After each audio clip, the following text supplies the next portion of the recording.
Ancient trade maps are missing half the story, hidden beneath the sea. For centuries, we traced dusty caravan trails across continents, but the real highways of global commerce were submerged, carrying secrets in their holds for thousands of years. The discovery of shipwrecks and their sunken cargo has fundamentally rewritten history, revealing connections between distant civilizations we never knew existed. By the end of this journey, you will see a completely new map of the ancient world, one drawn not on parchment but on the ocean floor. How did a single shipwreck prove China traded directly with the Middle East 1,000 years ago? What astonishing machine found in a Roman wreck reveals trade in high technology? We will explore 15 underwater finds that shattered old narratives, from Bronze Age metal traders to medieval merchant giants. Each is a watery time capsule, telling stories of human ambition, profound exchange, and the enduring drive to connect. What forgotten empire do you think ruled the waves? The ocean floor is not a silent graveyard but a vast, cold archive. To read its stories, we need more than shovels and brushes. We need the eyes of science. This is the world of maritime archaeology, a discipline where history is pulled from the deep with the gentle touch of a surgeon and the sharp vision of a satellite. It begins not with a methodical scan. Side-scan sonar paints a sound picture of the seabed, revealing unnatural shapes amidst the sand and rock, the ghostly outlines of a hull or a scattered field of amphorae. Once a potential site is identified, the real detective work begins, often conducted by remotely operated vehicles, or ROVs. These robotic explorers, bristling with lights and cameras, can descend to crushing depths no human could survive, sending back crystal-clear images of a world frozen in time. They allow archaeologists to survey, map, and even retrieve small artifacts without ever touching the site, preserving its delicate context. This non-invasive approach is crucial because what makes these shipwrecks so extraordinary is their state of preservation. On land, wood rots, cloth disintegrates, and food vanishes. But in the deep sea, especially in cold, dark, oxygen-poor environments, a miraculous process occurs. The lack of oxygen, an anaerobic environment, halts the bacteria that cause decay. A ship's wooden frame, a sailor's leather sandal, a basket of figs, even the ship's very rope can survive for millennia, perfectly preserved as if they sank yesterday. This gives us not just the grand cargo, but the intimate human details of daily life at sea, a level of detail land archaeology can only dream of. So when we speak of a Roman trading vessel or a Chinese junk, we are not talking about a few coins and pottery shards. We are discussing a complete, three-dimensional time capsule, a sealed moment of ancient commerce and culture. Every discovery we are about to explore is a testament to this patient, precise science, a puzzle thousands of years old being solved one pixel, one scan, one carefully recovered artifact at a time. This revolution begins with a single ship, a vessel that redefined an entire age. Off the rugged coast of southern Turkey, in the clear blue waters near a place called Uluburun, a sponge diver in the 1980s stumbled upon an anomaly. It was not a reef but the ghost of a ship resting in darkness over 50 meters down. This was the Uluburun wreck, a Bronze Age merchant vessel that sank around 1300 BCE, and its discovery did not just add a chapter to history, it rewrote the book on how the ancient world worked. When archaeologists finally reached the site, they found not a simple cargo hold but a floating treasury.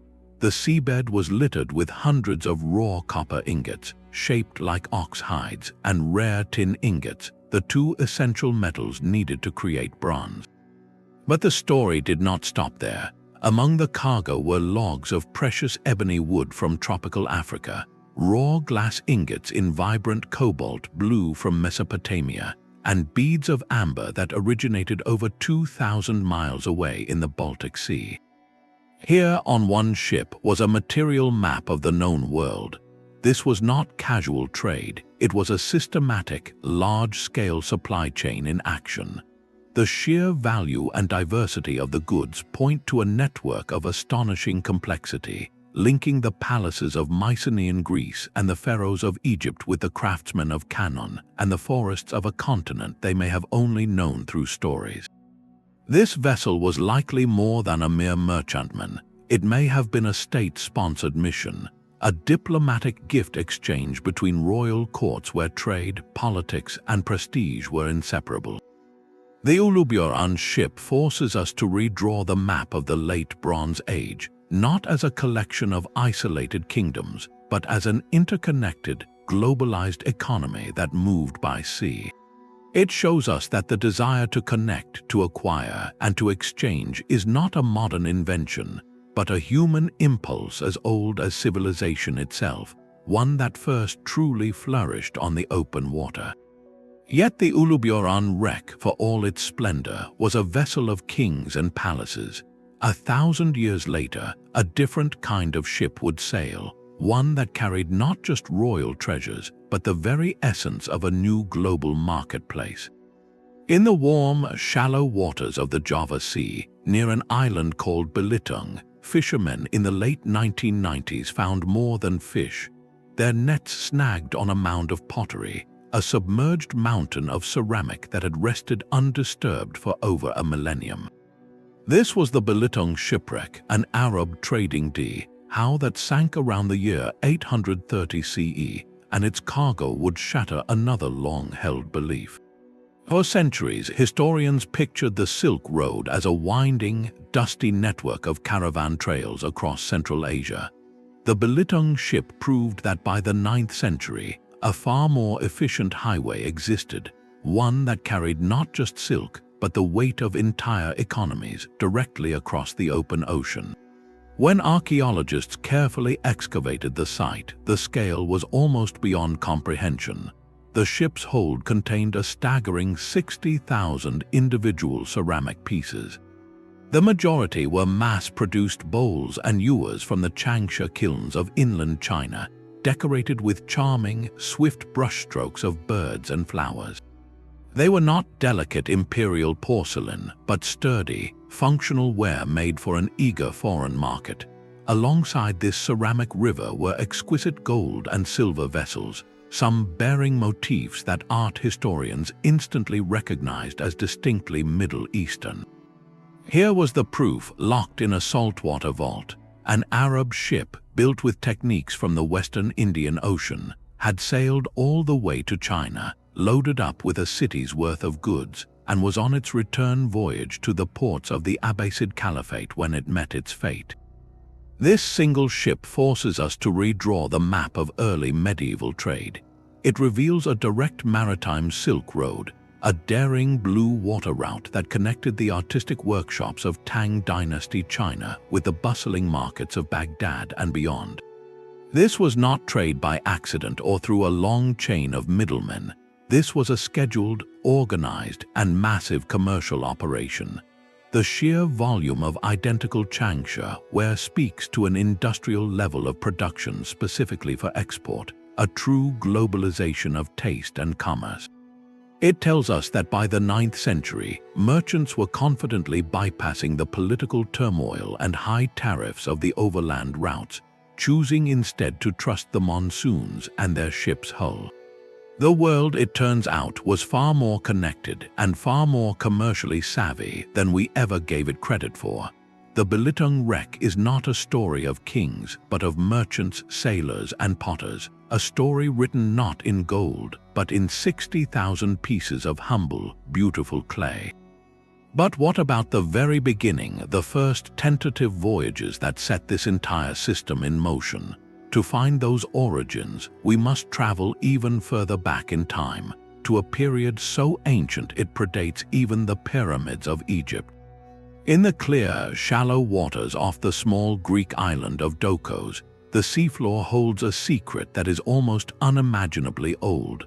Resting at a depth of just 15 to 30 meters lies a scattered field of clay, a silent mound that represents the oldest known shipwreck ever discovered by archaeologists. This is the Dokos wreck, and it sank around 2,200 years before the Common Era. That is over 4,200 years ago. To put that in perspective, when this ship went down, Stonehenge was still being built in England, and the great civilizations of Mesopotamia and the Indus Valley were in their infancy. The ship itself, its wooden hull long since consumed by the sea, has vanished completely. All that remains is its cargo, a vast collection of ceramic pottery that settled into the seabed like a ghostly footprint. These are not ornate urns or painted vases meant for royalty. They are everyday objects, hundreds of simple saucer boats for pouring oils or wines, plain jars for storing grain, water, or olive oil, and utilitarian bowls. This is the pottery of the kitchen and the pantry, the stuff of daily life, and that is what makes this discovery so revolutionary. For decades, scholars assumed that early maritime activity was limited, perhaps just occasional fishing trips or risky journeys for rare, high-value items like obsidian for tools. The Dokos wreck shatters that assumption entirely. Here we have clear, physical proof of organized, regular trade in the Aegean Sea, a full millennium before the Bronze Age palaces even existed. This was a network of small-scale coastal commerce. Imagine a sturdy, simple boat crewed by a handful of sailors, hopping from island to island and from village to village along the Greek mainland. They were not carrying ingots of copper or bars of glass, but the essential goods that bound early communities together, exchanging surplus pottery from one region for foodstuffs, tools, or other necessities from another. This wreck maps the earliest contours of a maritime economy. It shows us that the sea was not a barrier for these early communities, but a connective highway from the very start. The foundational act of civilization may not have been building a walled city, but rather building a boat sturdy enough to carry your village wares to the neighbors. Long before empires rose and fell, it was these humble, repeated journeys carrying simple clay pots across the water that wove the first threads of a connected world. The journey from simple clay pots to complex machinery marks a profound shift in what ancient ships carried. Among the sunken treasures of the Mediterranean, one artifact stands utterly alone, a device so advanced it seems to defy its own time. This is the story of the Antikythera shipwreck, a Roman vessel that sank around 70 BCE near the Greek island of Antikythera. Sponge divers discovered it over a century ago, and the site was a marvel in itself, littered with bronze and marble statues, fine glassware, and other luxury items destined for a wealthy Roman patron. But the true treasure, the one that would force historians to completely redraw the map of ancient intellectual trade, was found in a lump of corroded bronze that sat unnoticed for nearly a year. When it finally broke apart, it revealed a labyrinth of intricate gears, precisely cut from bronze and arranged in a complex clockwork assembly. This was the Antikythera Mechanism, the ancient world's most astonishing analog computer. For decades, researchers struggled to understand its purpose. Using advanced imaging techniques, they slowly decoded inscriptions and mapped the gear trains, revealing a device of breathtaking genius. It was not a tool of war or a simple timekeeper. It was a portable, hand-cranked astronomical calculator. By turning a handle, its operator could predict the positions of the sun, moon, and known planets, forecast lunar and solar eclipses, and even track the cycles of athletic games like the Olympics. This was a machine that modeled the cosmos, a physical representation of Greek astronomical knowledge engineered into a compact, functional device. Its existence shatters the old narrative that the ancient world's technological prowess was limited to architecture and simple mechanics. Here was high technology, a tangible product of advanced scientific thought. but the mechanism tells a deeper story than just one of brilliant invention. It speaks to a vibrant trade in ideas. This Roman ship carrying Greek artwork and this sophisticated Greek mechanism was transporting more than just physical luxury. It was carrying knowledge itself. The mechanism was likely a unique commission, a demonstration piece or a teaching tool for a philosopher or a wealthy Roman with intellectual curiosity. Its presence in a cargo hold alongside statues and spices proves that scientific knowledge and the instruments that embodied it were valuable commodities. They were items worth shipping across the treacherous sea, from the workshops of perhaps Rhodes or Corinth to the libraries and villas of the Roman elite. This single artifact expands our map of ancient trade routes to include pathways of the mind. It shows us that the Mediterranean networks carried not only silks and silver, but also blueprints for understanding the universe, connecting centers of learning as surely as they connected markets. The Antikythera Mechanism is a quiet, gear-driven revolution, a reminder that the most valuable cargo a ship can carry is sometimes an idea. But a single machine, however brilliant, cannot feed an empire or clothe a continent. For that kind of economic power, you need a vessel of a different scale, a floating warehouse of staggering capacity. In the South China Sea, a discovery so monumental was made that archaeologists did not just excavate it, they built a museum around it. This is the story of the Nanhai One, a Chinese merchant ship from the southern Song Dynasty that sank in the 13th century. Found in the 1980s, its true significance only became clear decades later when engineers performed one of the most audacious feats in maritime history. Instead of painstakingly recovering artifacts from the seabed, they lifted the entire ship, still encased in its protective cocoon of silt and seawater, and placed it inside a colossal, custom-built aquarium museum. This is not just a shipwreck, it is a ship in a box, a perfectly preserved moment of medieval global trade frozen in time, and what a moment it reveals. Inside that silt-filled hull, archaeologists have recovered over 100,000 individual artifacts. The numbers alone are breathtaking, but the variety tells the true story. There are mountains of exquisite porcelain, from delicate celadon to fine whiteware, stacked and packed for export. There are tons of iron implements, from tools to cookware, demonstrating an industrial level of metal production. And there are countless strings of copper coins, the small change of a vast commercial empire. This was not a royal tribute vessel or a diplomatic mission. It was a workhorse of commerce, a bulk carrier of the medieval world. Its destination was almost certainly the bustling ports of Southeast Asia, a key hub on the Maritime Silk Road. The Nanhai One forces a dramatic redrawing of our economic maps. For too long, the story of China's influence was told through the overland Silk Road, a narrative of camel caravans and Central Asian middlemen. This ship, with its overwhelming volume of mass-produced goods, screams a different truth. By the Song Dynasty, China was a maritime industrial superpower. Its kilns and forges were operating at a scale to feed insatiable global demand, and its merchants were bypassing the treacherous overland routes entirely, choosing the sea lanes for their efficiency and capacity.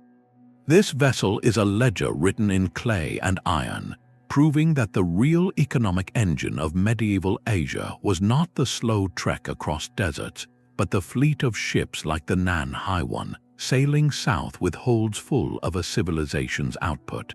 It showcases a China deeply integrated into a world system, not as a distant, mythical land, but as the factory floor of the pre-modern world. Yet even the mighty Song Dynasty trade ships sailed along routes that were pioneered centuries earlier by a people who mastered the sea like no other. In the murky depths off the coast of southeastern Spain, near a submerged reef called Bajo de la Campana, the seafloor holds the bones of true maritime pioneers. Here, resting in the darkness, are the remains of not one, but two Phoenician merchant ships that sank in the 7th century before the Common Era. These are not just old wrecks, they are time capsules from the dawn of long-distance sea power, and their cargo maps a commercial ambition of staggering scale. When archaeologists explored the site, they found a collection that reads like a manifest from the edges of the known world. There were raw elephant tusks, heavy and precious, sourced from the forests of North Africa. There were lumps of tin, the essential alloy for bronze, likely mined from the distant, misty hills of Atlantic Europe, perhaps as far away as Cornwall in modern-day Britain. And there were pieces of amber, that golden fossilized resin that could only have originated in the cold northern forests of the Baltic. This single collection of materials, found on ships built in the Levant, paints a radical new picture. For generations, historians saw the Phoenicians as clever coastal traders, skilled sailors who cautiously hugged the shoreline, establishing ports like Carthage as stepping stones. The Bajo de la Campana wrecks shatter that timid image completely. To bring African ivory, Atlantic tin, and Baltic amber together in one Spanish cove required more than cautious coastal hopping. It demanded deep-sea, blue-water voyages across the treacherous open Mediterranean and beyond, through the Strait of Gibraltar and into the stormy Atlantic. These sailors were not mere traders, they were explorers and geologists seeking out the raw materials that powered the ancient world. They were establishing the first true long-distance supply lines for critical resources, connecting the sophisticated cities of the eastern Mediterranean with the mineral-rich, myth-shrouded lands of the far west. This discovery forces us to redraw the map of the early Iron Age. It shows Phoenician trade routes not as tentative lines along familiar coasts, but as bold, arcing highways across open water, reaching for the very sources of wealth. They were laying the commercial and navigational groundwork upon which every later Mediterranean empire, from Carthage to Rome, would ultimately build. The true legacy of these sunken ships is not the treasure they lost, but the map they drew, a chart of human curiosity and economic need that stretched from the cedars of Lebanon to the tin mines at the edge of the world. Even empires in retreat must still feed their people. While the grand narratives of history often focus on conquest and collapse, the true pulse of a civilization beats in its markets and harbors, in the simple movement of goods from where they are grown to where they are needed. This is the quiet story told by the seventh find, the Yassıada wreck, a Byzantine merchant vessel that sank off the coast of Turkey in the 7th century of the Common Era. This was not a good century for the Eastern Roman or Byzantine Empire. It was an age of profound crisis with relentless wars against Persian and then emerging Arab forces, devastating outbreaks of illness, and the shocking, rapid loss of its richest provinces in the Middle East and North Africa. Conventional maps from this period show an empire shrinking, its borders contracting under immense pressure. Yet the Yassıada wreck offers a map of a different kind, one not drawn in ink but in clay. Resting on the seabed was the ship's entire cargo, a staggering collection of over 900 amphorae, those distinctive two-handled clay jars that were the shipping containers of the ancient world. Analysis showed they were not filled with rare spices or precious metals, but with a single, humble commodity, wine from the Aegean islands. Alongside them were the crew's personal belongings, simple kitchen pots, lamps, and tools for repair. This was a working ship, a floating truck carrying the bulk goods of everyday life. Its discovery is a powerful corrective to history. It proves that even as the empire's political and military fortunes waned, its economic heart kept beating. Regional trade networks, these localized circuits of exchange, did not simply vanish. Vineyards on Greek islands still produced their harvest, merchants still organized shipments, and ships like this one still sailed between provinces, ensuring that cities like Constantinople received the sustenance they required. This wreck shifts our focus from the drama of emperors and armies to the resilience of merchants and farmers. It redraws the map of the early medieval Mediterranean not as a blank space of decline, but as a living web of persistent, small-scale connections. The grand imperial trade routes of Rome may have faded, but in their place grew a more adaptable, localized economy, one that could endure long after the legions were gone. The true strength of an empire, it seems, is not always found in its frontiers, but in the hold of a simple wine merchant sailing on against the tide of history. Even as local economies persisted, the trade in lifeblood resources created a web of interdependence so vast its sudden tearing would echo for centuries. The seabed near Cape Gelidonya, off the southern coast of Turkey, holds a cargo that maps this fragile network at the very moment it began to unravel. Here rests a merchant ship from the late Bronze Age, a vessel that sank around 1200 years before the Common Era, its hull filled almost exclusively with heavy, distinctive copper ingots. Each ingot was cast in the shape of a stretched ox hide, a form that made them easier to carry and instantly identifiable, a Bronze Age brand name for pure Cypriot copper. For decades after its discovery, scholars believed this was a Mycenaean Greek ship, a logical assumption that fit the narrative of powerful palace economies controlling Mediterranean trade.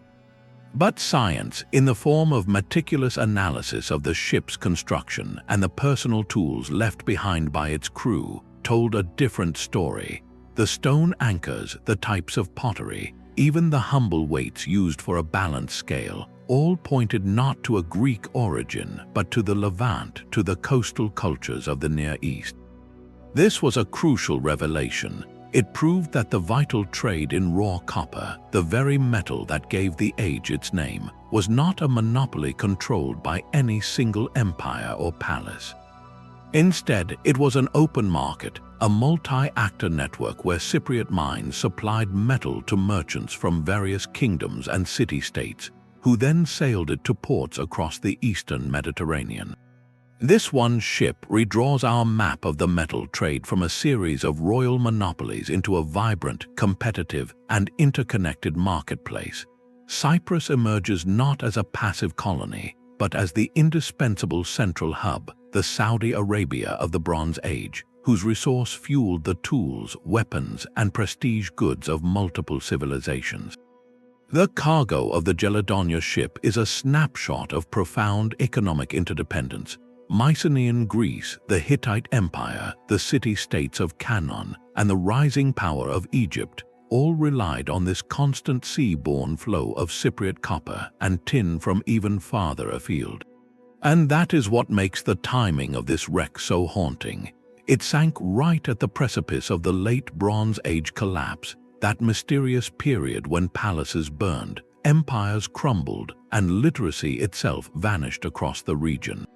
The loss of this ship may have been a single accident, but it symbolizes the catastrophic failure of the entire system it relied upon. When these intricate, long-distance supply chains for essential resources were severed, whether by piracy, climate shift, or social upheaval, the interconnected world they built became dangerously fragile. The copper ingots of Cape Gelidonya are more than metal. They are a lesson in global vulnerability, showing how the prosperity of mighty kingdoms once rested on the safe passage of a single, laden merchant ship across the open sea. The quest for a faster trade route can become an obsession, one that draws maps not of what is, but of what might be. Centuries after the Phoenicians sailed into the Atlantic and the Chinese junk Nanhai One plied the southern seas, that same relentless drive pushed European explorers into a labyrinth of ice. The discovery of Her Majesty's ships Erebus and Terror in the frigid waters of the Canadian Arctic belongs to a different era, the 19th century, yet it is a vital, haunting chapter in our story of redrawn maps. These were not ancient traders but state-of-the-art British naval vessels, equipped with steam engines, iron-reinforced hulls, and libraries of scientific equipment. Their mission, led by Sir John Franklin, was singular: to find and chart the fabled Northwest Passage, a direct sea lane across the top of the world that would connect Europe to the markets of Asia, shaving thousands of miles off the journey. The wrecks themselves, found in 2014 and 2016, are marvels of preservation locked in the cold, dark waters. They are time capsules of that ambitious and ultimately tragic venture. Inside, archaeologists have found artifacts frozen in moment, plates still stacked in officers' pantries, personal journals sealed in wax, even a pair of lieutenants' epaulets laid neatly on a shelf. These are not the cargoes of commerce, but the tools and trappings of the quest itself. This discovery provides the physical evidence of the extreme lengths taken to forge a new trade route. It maps a desperate European desire to bypass the long, controlled passages around Africa or South America, to gain a commercial and strategic shortcut that would redefine global power. The story of the Franklin expedition is often told as one of mystery and hardship in a frozen wilderness. But seen through the lens of trade, it becomes something else: the logical, brutal endpoint of a millennia-old human impulse. From the Bronze Age merchant seeking Cypriot copper to the British Admiralty seeking a passage to China, the motivation was identical: to control the flow of goods, to dominate the map of wealth. The silent, ice-bound hulks of Erebus and Terror are stark monuments to that enduring power, a reminder that the lines on our maps are often drawn not just by curiosity, but by commerce, and sometimes at a profound cost. Sometimes the most revealing maps are those of a world deliberately unmade. On the morning of June 7, 1692, the wickedest city on earth vanished beneath the waves. Port Royal, Jamaica, a bustling English colonial port and infamous pirate haven, was swallowed in minutes by a catastrophic earthquake and tsunami. What was lost to the sea, however, was not erased but perfectly preserved. The 10th find is not a shipwreck, but an entire sunken city, an underwater Pompeii of the colonial era, and it provides a map of a trade system built on a terrifying new scale of global exploitation. For decades, archaeologists have worked in the silt and sand that entombed Port Royal, uncovering a time capsule frozen at 11:43 in the morning. They found streets lined with brick buildings, their walls still standing. Inside, the artifacts of daily life in a boomtown are eerily intact. A pocket watch stopped at the moment of the quake, clay pipes, pewter plates, and bottles of wine still waiting to be consumed. But this is more than a snapshot of 17th century life. It is the physical blueprint of a monstrous economic engine. Port Royal was not just a pirate port, it was the central nervous system for England's burgeoning Atlantic Empire. Its deep harbor sheltered ships from the Royal Navy, but more importantly, it hosted the merchants and privateers who fueled a triangular trade of unimaginable brutality. Sugar from Jamaican plantations was shipped to Europe. Manufactured goods from Europe were traded on the West African coast for captured individuals. Those same ships then undertook the horrific Middle Passage to the Caribbean, where those who survived the journey were sold into forced labor to produce more sugar. Port Royal sat at the precise nexus of all 3 points of this triangle. Every artifact pulled from the mud, from a Spanish silver coin plundered by a buccaneer to a humble tavern tankard, is a product of this system. The city itself was a monument to maritime commerce, a place that literally could not exist without the ships that constantly flowed through its harbor. Its wealth, its rapid construction, its very reason for being, was drawn entirely from the sea and the cruel exchanges it facilitated. This sunken city forces us to redraw the map of early modern trade not as a collection of separate routes, but as a single, integrated, and horrifyingly efficient machine. It maps the precise point where European capital, African lives, and American land were fused together by ocean-going ships, creating a new world economy whose foundations, as the bricks of Port Royal remind us, were as unstable as they were profitable. But not all maps are drawn in conquest or collapse. Some are written in the very wood of a ship's hull. In the soft sands off the coast of Israel, near a kibbutz called Magen Michael, a storm in the 1980s uncovered a shape that should not have survived. This is the Magen Michael ship, a merchant vessel that sank in the 5th century before the Common Era, and its preservation is nothing short of miraculous. Resting in shallow water and quickly buried by sediment, its entire starboard side, over 13 meters long, remained intact. This is not just a collection of planks, it is a complete, three-dimensional blueprint of a classical era trader, a ghost ship that sailed right out of the history books and onto the seabed. And its construction tells a story of cultural conversation. When archaeologists studied the hull, they found a fascinating hybrid. The builders had first constructed a sturdy shell of planks, edge-joined with precise mortise and tenon joints, a technique perfected by the Phoenicians and Greeks. Then, inside that shell, they added a framework of ribs and braces, a method that would become standard centuries later. This ship was a technological bridge, capturing a moment of innovation where two great shipbuilding traditions were merging.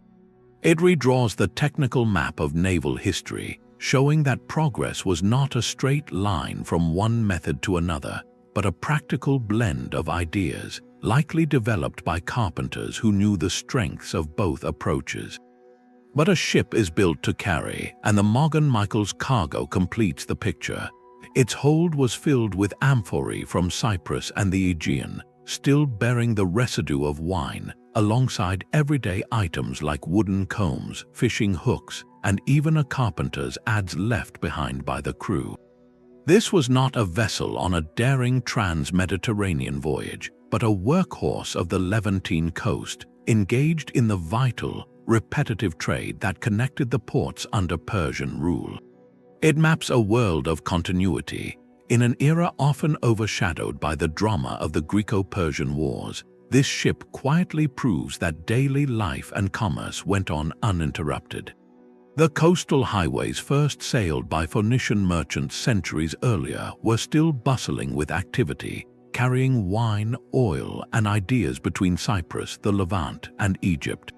The Magen Michael ship is a humble but profound link, a tangible connection between the age of Phoenician explorers and the Hellenistic world that would soon follow Alexander.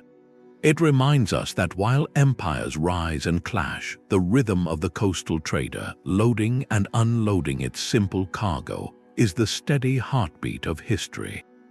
A ship's manifest can be a dry list of numbers, but on the ocean floor it becomes a powerful argument. In the Java Sea, not far from where the Belitung Dhow rests, another Chinese ship from the 13th century tells a different, perhaps more revealing story.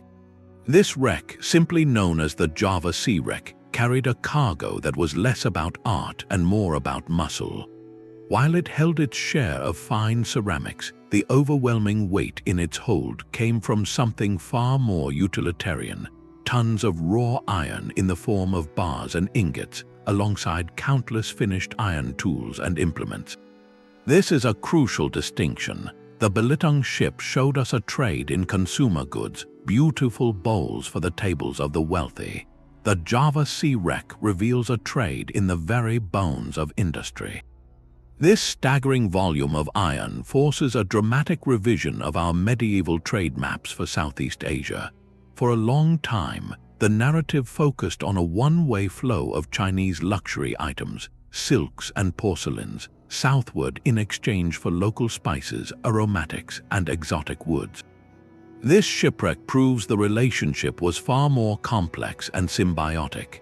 The kingdoms and ports of maritime Southeast Asia were not just passive consumers of finished finery.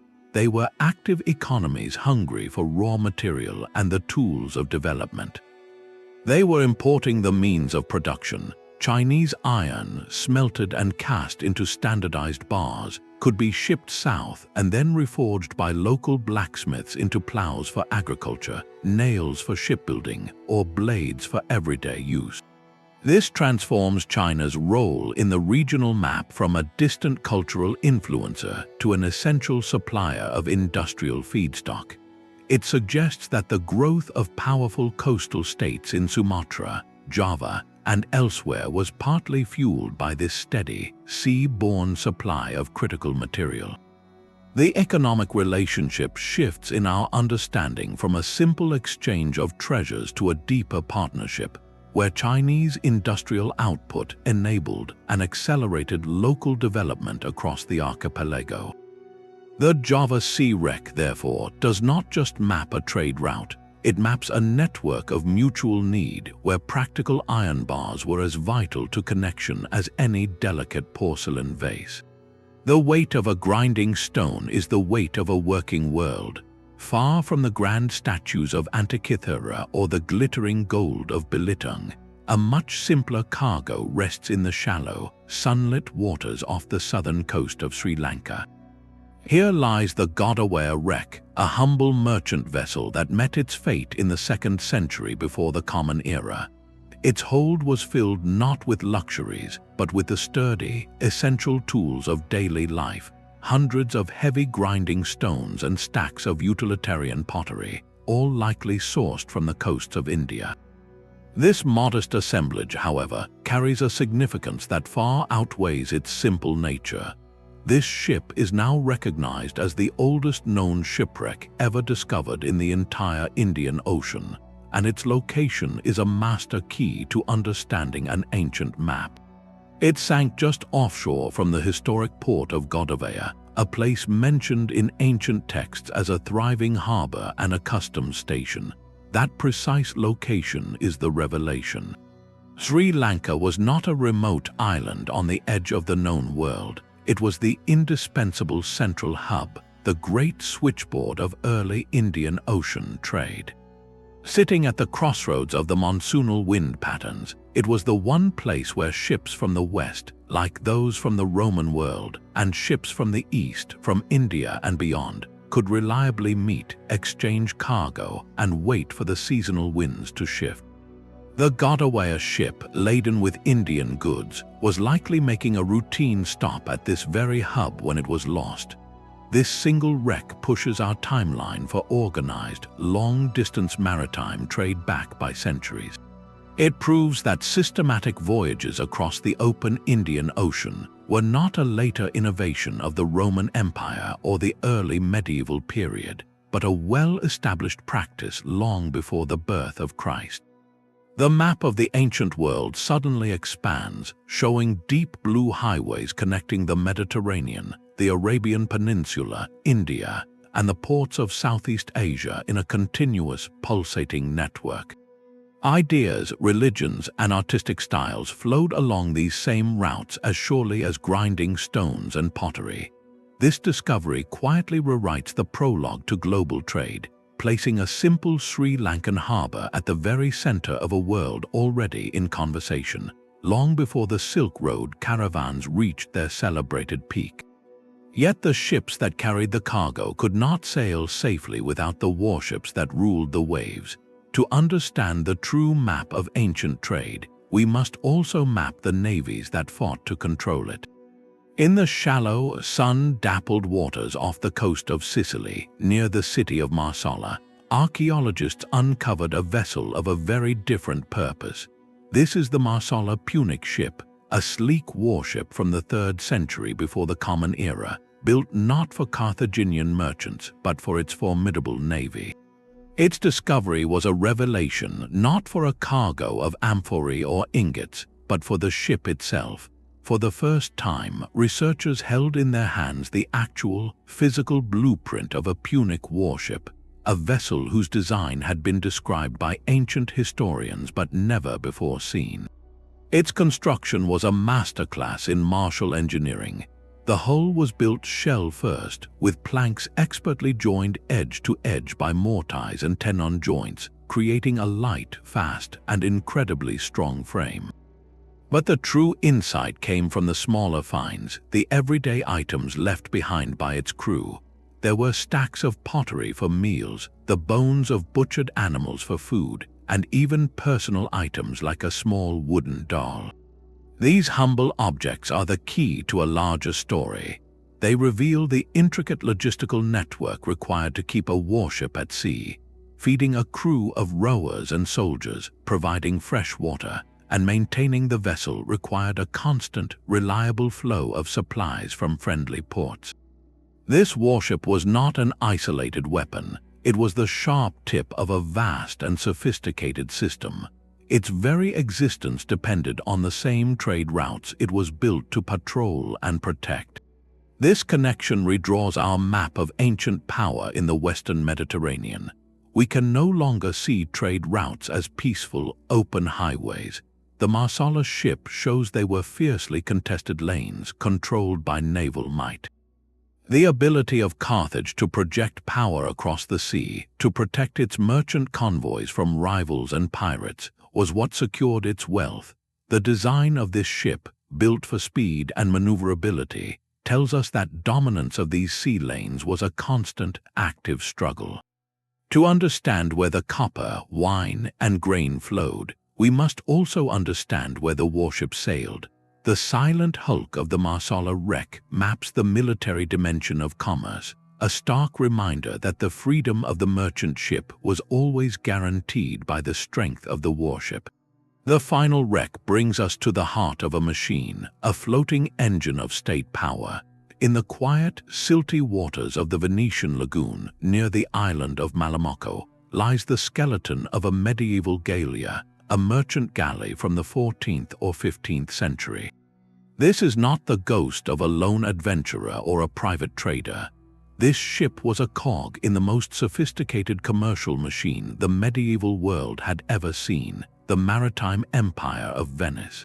Its discovery provides the physical blueprint for a revolutionary idea that trade itself could be a disciplined, state-run enterprise. These great galleys were not privately owned. They were built, financed, and dispatched by the Venetian state itself, operating on strict, scheduled convoys known as mude. Imagine a nautical timetable as reliable as clockwork, where fleets of these identical oar and sail-powered vessels would depart Venice each year on fixed dates. One convoy would sail to Alexandria for spices and silks from the east, another to Beirut for cotton and dyes, and yet another on the long, daring voyage around Gibraltar to the markets of Flanders and England, carrying Mediterranean luxuries north and returning with wool and tin. The Malamocco galley is a piece of that rigid schedule, lost close to home. Its design speaks to its purpose, built for speed and security to protect its precious cargo, with banks of oars allowing it to maneuver when winds failed and to outrun pirates.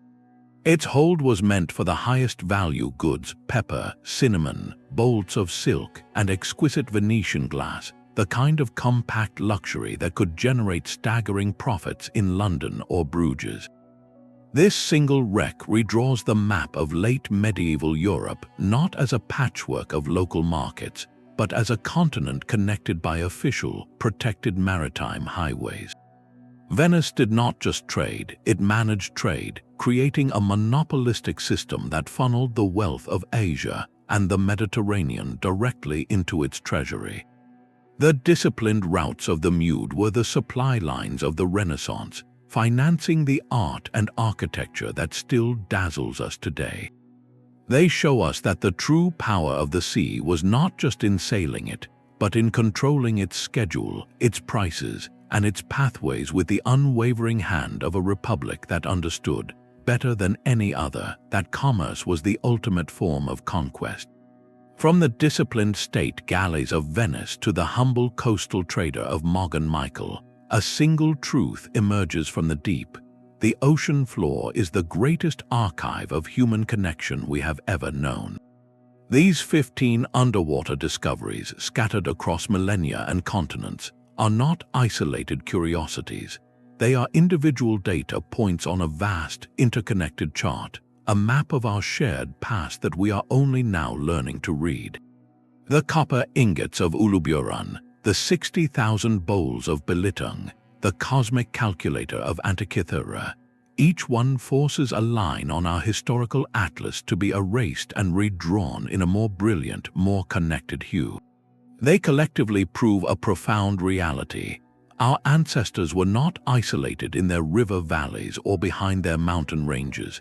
They were sailors, merchants, and explorers, bound together by a lattice of sea routes that carried not just goods, but the very essence of culture, technology, and belief across the globe. This was not trade as a simple footnote to history. It was the main event, the engine of innovation, and the web of mutual dependence that shaped the rise and sometimes the fall of civilizations. It was driven by that timeless human desire for the resources to build, the ideas to inspire, and the simple, powerful need to connect with a world beyond the horizon. What these shipwrecks teach us is that the story of humanity is, at its heart, a maritime story. Every time a remotely operated vehicle descends into the abyss, or a sonar pulse reveals a new shape in the silt, we are not just finding a ship. We are recovering a lost chapter, correcting an old assumption, and adding another line to a map that grows more astonishing with every discovery. The ocean's archives are far from exhausted. With each technological leap, we peer deeper and see more clearly. Who can say what other maps are waiting to be redrawn on the dark, silent floor of the sea? What forgotten connection, what lost voyage of unimaginable scale still lies in the deep, holding its secret until we are ready to listen? If this journey through sunken history has captivated you, there are countless more stories waiting to be surfaced. Consider subscribing to dive deeper into explorations of our forgotten past. And we would love to hear from you. Which of these 15 finds did you find most astonishing? Let us know in the comments below.